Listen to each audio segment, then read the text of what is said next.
Fala Fogão, tá começando a primeira edição do Radar Alvinegro aqui no canal, nessa sexta-feira, 23 de maio.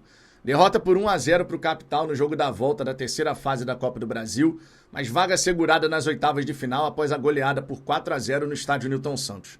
Até por conta desse resultado no jogo da ida, o Renato Paiva decidiu poupar os seus titulares, com exceção da Alex Telles, muito mais por uma necessidade em virtude da ausência do Marçal do que outra coisa. Deu oportunidade a vários reservas, era a chance dessa galera mostrar futebol, mas o desempenho foi tenebroso. E claro, ligou vários sinais de alerta, especialmente quando a gente faz o link com o que pode acontecer no meio do ano, com a saída do Igor Jesus, do Cuiabano, do Gregory, que tem grandes chances de acontecer.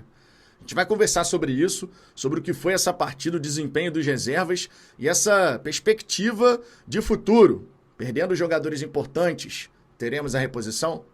Tudo isso a gente vai conversar, só que claro, depois da vinheta.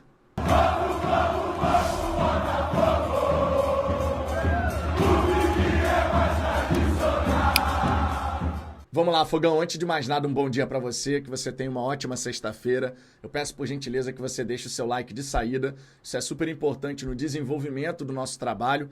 Quando você deixa o like, o YouTube distribui melhor o conteúdo, por consequência, mais torcedores passam a conhecer o Fala Fogão. Inscreva-se, clique no sininho para ativar as notificações, assim você vai ficar por dentro de todas as novidades publicadas por aqui e sempre muito bem atualizado a respeito do nosso Botafogo. E, claro, vai nos ajudar a chegar à marca dos 60 mil inscritos, que vai ser super importante para a história do canal. Dito isso, vamos em frente. Olha, eu quero começar esse vídeo fazendo uma conexão com algo que eu disse depois do clássico contra o Flamengo. Na ocasião, muitos torcedores falaram que o Renato Paiva havia sido covarde, que faltou ambição para ele buscar o resultado diante do rubro-negro no Maracanã. E eu tinha comentado aqui com vocês que o que as pessoas enxergavam como covardia, eu via como inteligência, o que se provou no jogo contra o Capital. O próprio Renato Paiva, inclusive, falou sobre isso na coletiva pós-jogo, já vou trazer a declaração dele aqui. Era muito nítido e evidente a falta de ritmo dos nossos reservas. E no jogo contra o Flamengo, se o Renato Paiva tivesse feito as modificações que parte da torcida queria que tivesse acontecido, a gente ia desestruturar a nossa equipe, desestabilizar aquilo que estava muito bem encaixado. Se você tirasse o Cuiabano e tirasse o Alan para colocar o Santos e o Jefinho, tornando o Botafogo, em tese, mais ofensivo, na fase defensiva a gente ia acabar sofrendo. E o Renato Paiva, entendendo que não tinha no banco de reservas o nível competitivo adequado nesse momento, ele optou por manter o time jogando a maior parte do tempo. E aí muitos torcedores ficaram chateados e tal, mas está explicado por quê. Inclusive o Renato Paiva sobre isso comentou o seguinte, abre aspas aqui para o nosso treinador.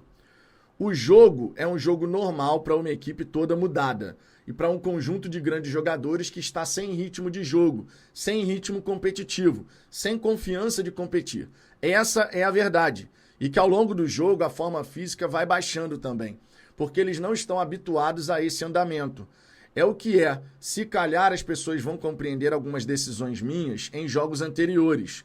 Não é que os jogadores sejam bons ou maus, não estão em forma. E como não estão em forma, tem que jogar os que estão em forma.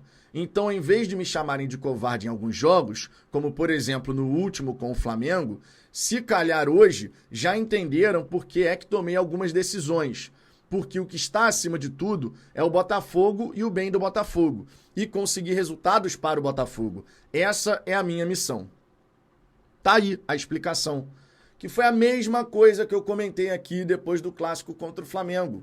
O Renato Paiva olhava para o banco de reservas e via jogadores que não tinham a capacidade nesse momento, e deixando claro, o próprio treinador disse, não é questão de ser bom ou mau jogador, mas a capacidade física de competir no mais alto nível.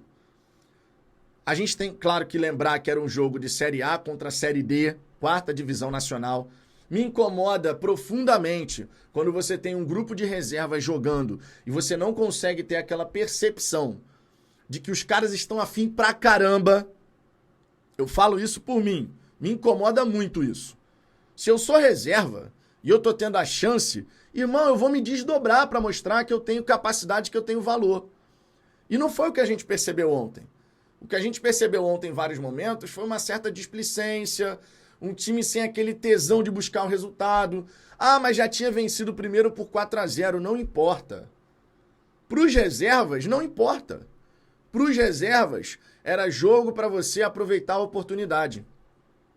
E para mim, o único que aproveitou, mostrando ali uma desenvoltura, chamando o jogo, querendo aparecer, foi o Santi Rodrigues. A partir ali dos 18, 20 do primeiro tempo, ele começou a aparecer mais. Não estou dizendo aqui que fez uma partidaça, que jogou um absurdo, não estou falando isso. Eu estou falando no sentido de estava um tempão afastado, bateu todas as bolas paradas, com a bola rolando, conseguiu alguns dribles, descolou alguns passes. É a única coisa minimamente positiva que você consegue extrair desse confronto contra o Capital. Em que pese ser um time que não tinha entrosamento, que não tinha esse nível competitivo, porque muitos jogadores ali estavam muito tempo sem jogar, mas ainda assim, era pra gente ver um jogo do Botafogo muito melhor. E olha que nós desperdiçamos oportunidades. Por sinal, o time do Botafogo tem alergia a fazer gol fora de casa. É impressionante.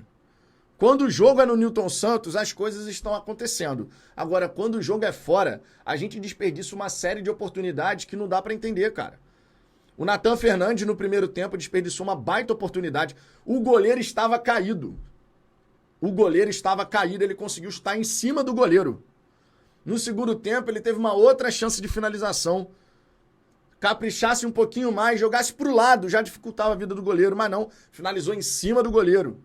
O Jefinho, no mesmo lance, podendo ali fazer uma boa finalização, pega todo torto, joga na arquibancada, um chute tosco. Jefinho, que por sinal é um caso à parte, né? O reserva dos reservas. E você vê como é que são as coisas.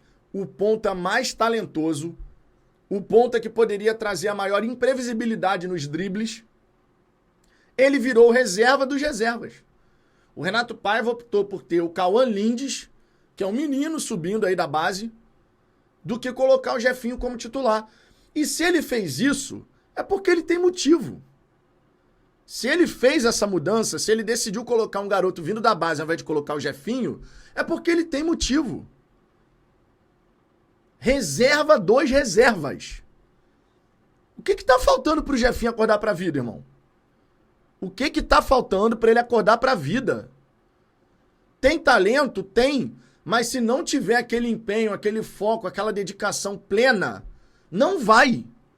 Vai desperdiçar uma chance que muitos garotos Brasil afora, mundo afora, gostariam de ter. Que era ser jogador de um time de Série A de elite do futebol brasileiro. Virou reserva dos reservas, cara. Também tivemos a furada do Juan Cruz.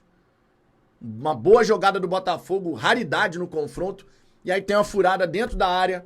Não conseguiu sequer finalizar na direção do gol. O time do Botafogo tem alergia a fazer gol fora de casa, cara. São 9 jogos fora de casa, desde daquele primeiro confronto contra o Palmeiras. E 8 partidas sem um mísero gol marcado. E não é que a gente não tenha tido chances nessas partidas. Você vai lembrar de várias ocasiões aqui que o Botafogo teve chances claras. Claras. Não é que foi assim, pô, fez uma finalização, o goleiro foi lá, fez uma baita defesa. Chances claras. Chances claras. Contra o Estudiantes, contra o Bahia, contra o Capital. E a gente vai lembrar de outros. Contra o Palmeiras, que o próprio Savarino acaba adiantando a bola e ia sair na cara do goleiro. Ah, tá difícil, irmão. Com time titular, com time misto, com time reserva, fora de casa, o gol não sai. O gol não sai.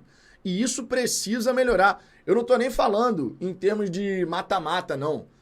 Com o Arthur Jorge no ano passado em oitavas de final, quartas de final, semifinal de Copa Libertadores, o Botafogo não ganhou um mísero jogo fora de casa. Mas conseguiu marcar em todas as ocasiões. Você faz o resultado em casa, você consegue fazer um golzinho fora, a chance de você avançar já aumenta. A defesa do Botafogo não vem sofrendo tanto. É só você pegar os números gerais defensivos. Não estou dizendo que a gente nunca concede oportunidades, mas se você pegar números gerais defensivos do Botafogo do Paiva, não são ruins. Pelo contrário, são bons. Mas quem não faz gol fora de casa, por exemplo, num brasileiro, vai sofrer um absurdo, irmão. Porque se tu não faz gol, o máximo que você consegue é um empatezinho. até para brigar por vaga em Libertadores pelo Campeonato Brasileiro, para poder jogar também a Copa do Brasil do ano que vem, fica muito difícil.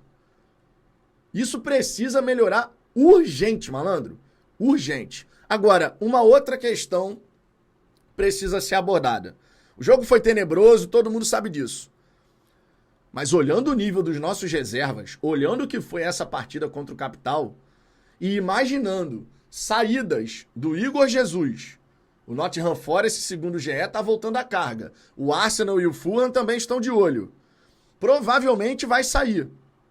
Cuiabano e Gregory, que também tem grandes chances de deixar o Botafogo, meu irmão, a segunda e a terceira janela vão ter que ser muito boas para a gente poder ter de fato um elenco e um time, porque perdendo 3 titulares, imaginando, por exemplo, saiu o Igor, saiu o Cuiabano, saiu o Gregory.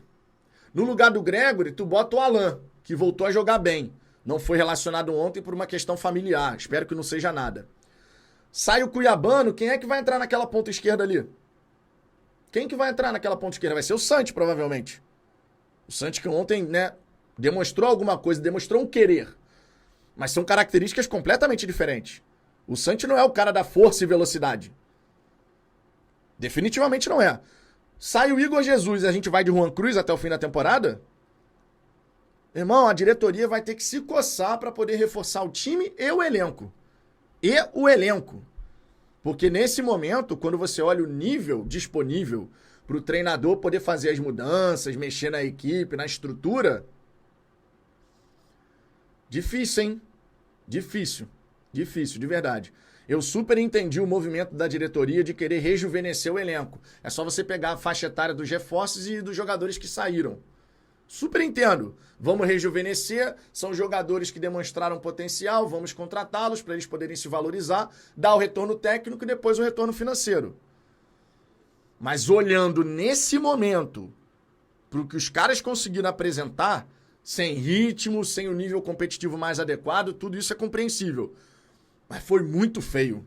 Foi muito feio, não foi pouca coisa não. Foi muito feio, foi de doer os olhos. E claro, o sinal de alerta tem que estar ligado. Se a gente quiser de fato brigar por coisas importantes ainda nessa temporada, e eu não tô nem falando de brasileiro de repente, eu tô falando de Copas mesmo. O Botafogo tá nas oitavas da Copa do Brasil e tomara vença a Laú na terça-feira com o time principal. No Newton Santos a gente tem feito os resultados, que a gente consiga avançar para as oitavas da Libertadores. Mas pensando em competir sério nessas duas competições, vai ter que reforçar. Especialmente imaginando a saída dos jogadores que são titulares.